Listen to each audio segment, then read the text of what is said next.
ప్రభు పేరిట దేవుని బిడ్డని మీ అందరికీ ప్రేమపూర్వకమైన వందనములు.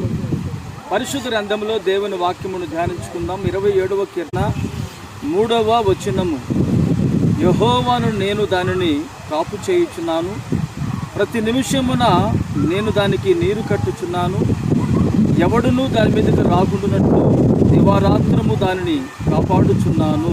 ఆమేన్. ప్రియమైన దేవుని బిడ్డారా, మన జీవితంలో ప్రభు మనలను ప్రతి క్షణమున కాపాడుతూ ఉన్నాడు. నీరు ప్రవహిస్తూ ఉన్నది.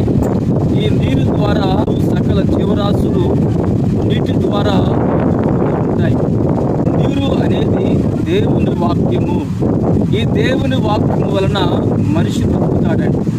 ఈ దేవుని వాక్యం ఏం చేస్తుందంటే మనలను ఈ లోకం నుండి పరలోకానికి తీసుకువెళ్తున్న దేవుని వాక్యం. మరి ఆ దేవుని వాక్యము ద్వారా యేసయ్య మనలను ప్రతి దినమున కడుతూ ఉన్నాడు.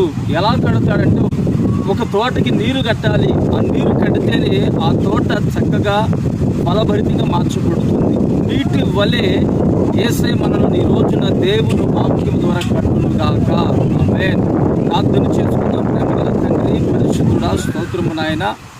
నీరు తండ్రి పొలానికైనను తోటకైనను అది కట్టినప్పుడు అది ఏ విధంగా పచ్చగా ఫలభరితంగా మార్చబడుతుందో, నీరునటువంటి వాక్యమును ప్రతి దినమున మీరు మాకు అనుగ్రహించి వాక్యము ద్వారా మీరు మమ్మల్ని బలపరుస్తూ ఉన్నారు. వాక్యము ద్వారా మీరు మమ్మల్ని కట్టుతున్నారయ్యా, నీకు స్తోత్రము నాయన. ఇంకను నీ బిడ్డలు ప్రభువా, ఆత్మీయంగా వాక్యం ద్వారా ఎవరైతే కట్టబడలేదో వారిని మీరు కట్టండి. ఉన్నతమైన నీ కృపకు యోగ్యులుగా మలిచి మహిమ పొందుకోమని యేసు నామమున ప్రార్థిస్తున్నాను తండ్రి. ఆమేన్. నీరు